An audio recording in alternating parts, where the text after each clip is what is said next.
अगर आप लोग किताबें पढ़ते हैं तो ये तो आप जानते होंगे कि अ, हर एक राइटर एक दूसरे से काफ़ी डिफरेंट होता है। जैसे महाभारत अगर आप जानते हैं एक बहुत बड़ी कविता है जिसे वेद व्यास ने लिखा है। उनका नाम कृष्ण वेद व्यास था और ये कहा जाता है कि वेद व्यास उसकी व्याख्या करते थे कविता की और गणेश जी से बैठ के लिखते थे। खैर इस बात को मैं नहीं मानता। मेरा मानना है कि ये सब मिथ्या है, माइथोलॉजी है और शायद गोरखपुर गीता प्रेस नहीं होता तो शायद हमें ये आदि कहानियाँ सुनने को भी ना मिलती। और बात हो रही है वेद व्यास की। एक दूसरी राइटर है चित्रा बनर्जी देवपुरानी। उनकी एक ये बहुत ही फेमस किताब है द पैलेस ऑफ इल्यूजन्स। इसका पहला जो संस्करण आया था वो 2008 में आया था। चित्रा जो है यूएस सिटीजन है। यूएस के अंदर वो क्रिएटिव राइटिंग पढ़ाती है यूनिवर्सिटी ऑफ ह्यूस्टन में। अब ये जो मेरे पास संस्करण है ये शायद 10वां या 12वां है। मुझे काफ़ी साल पहले मेरी कुछ दोस्तों ने रिकमेंड किया, मेरी कुछ महिला दोस्त भी थी, उन्होंने रिकमेंड किया। जब कभी उनसे बात होती थी कि किताबों के बारे में तो 10 में से 8 मुझे ये बोलती थी कि किताब पढ़िए।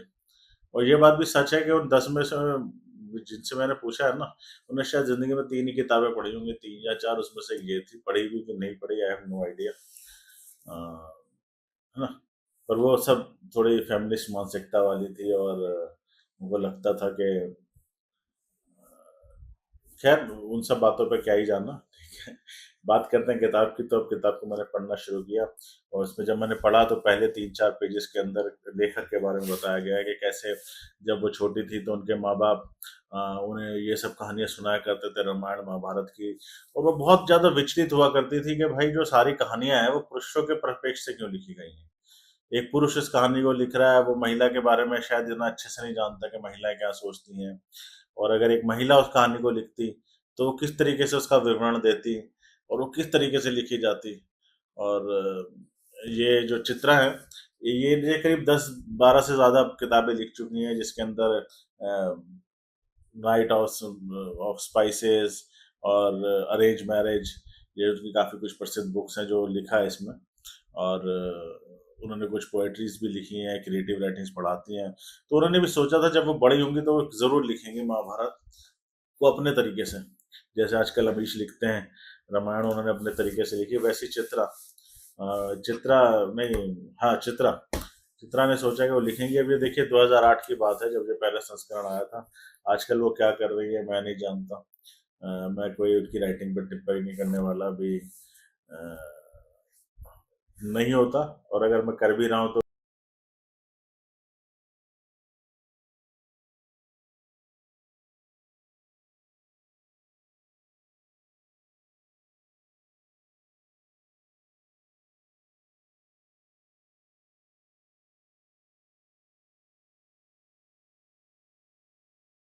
क्या ही फर्क पड़ेगा उससे।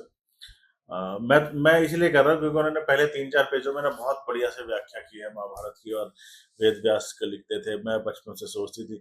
मैंने सोचा है कि जब ये लिखेंगी तो पता नहीं क्या लिखेंगी, कमाल ही कुछ लिख देंगी, है ना। और इनके जो 3-4 पेजेस 5 पेजेस इनके ऊपर लिखे गए हैं, तो मैंने सोचा कि इन्हें बहुत ज़्यादा वो है कि मतलब महिलाएं जो हैं वो क्या ही कर देती हैं, जिसके बारे में मैं अपने कोई और विचार नहीं रखता।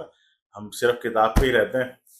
तो देखिए, वेद व्यास क्या लिखते थे जो दुनिया की सबसे बड़ी पोयम है, और उनके क्या थॉट प्रोसेस था। और ये चित्रा जी का क्या प्रोसेस है, थॉट प्रोसेस है, जिसके बारे में ये बचपन से विचलित थी।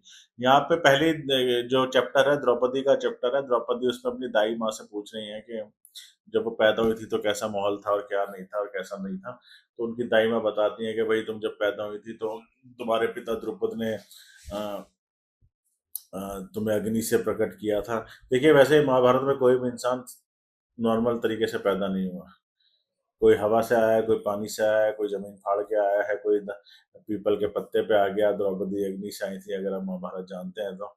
खैर द्रुपद को द्रोण से बदला लेना था, क्यों लेना था वो आप महाभारत के बारे में जानते हैं तो आपको पता होगा, नहीं तो जानिए महाभारत के बारे में। फिलहाल राइटिंग पे आते हैं। तो उनकी दाई माँ बताती हैं कि भाई सबको कहा गया था कि सारे लोग दिल से प्रार्थना करेंगे ताकि यज्ञ में कोई वो ना हो, पूरे शहर के लोग।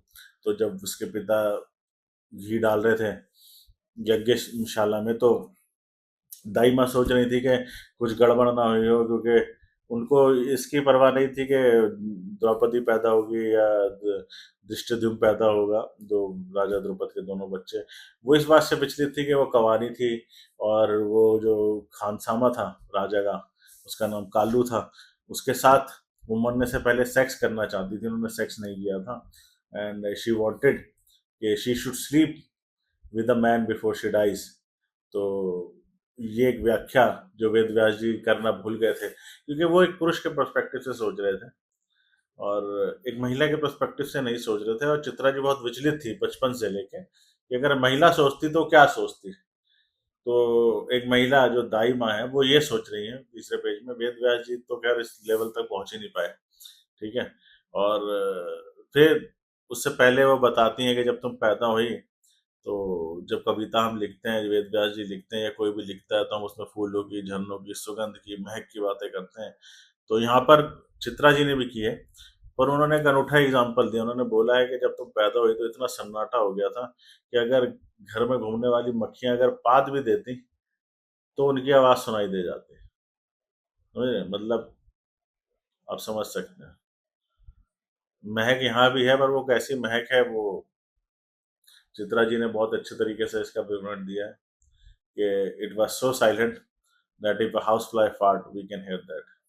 सो ये पहले ही 5 पेजों के ऊपर मुझे जो है एक महिला राइटर जो इतनी सक्सेसफुल है उन्होंने क्या लिखा है, और वेद व्यास क्या लिखना भूल गए, या इस पे स्ट्रेस डाले कि अगर एक महिला लिखती तो वो किस परिवेश में लिखती, वो क्या सोचती। तो वो सोच मुझे थोड़ी सी अटपटी लगी। बाकी मैं कौन होता हूँ इन पे ज़्यादा टिप्पणियाँ करने वाला। अगर लिखना इतना ही आसान होता भाई साहब, तो 5-10 किताबें तो मैं भी लिख चुका होता, ठीक है, और एक आधी कोई बेस्ट सेलर भी होती। पर हम नहीं लिख पाए। पर ऐसी किताबें जो लिखी गई हैं और उसमें व्याख्या की गई है महिलाओं की तरफ से, खूब शानदार व्याख्या है। शायद इसलिए ऐसी किताबें ज़्यादा बिकी हैं, 10-10 संस्करण आ रहे हैं, लोगों को पसंद आती हैं, और मुझे भी पसंद आई। मुझे तो बिल्कुल, ये पहले 2 पेज पढ़ के तो मुझे लगता है वेद व्यास जी ने तो बेड़ा गर्क ही किया। उन्होंने लिख नहीं पाए वो, आदमी की जो असली सोच है वो लिख नहीं पाए, ठीक है। खैर, इस किताब के बारे में पूरी बातचीत करेंगे जब मैं इसे पढ़ लूंगा। चैनल बुक्स चाय जनमंच ऑफ स्टोरीज पे। तब तक आप भी मजा लीजिए, चाय वाय पीजिए।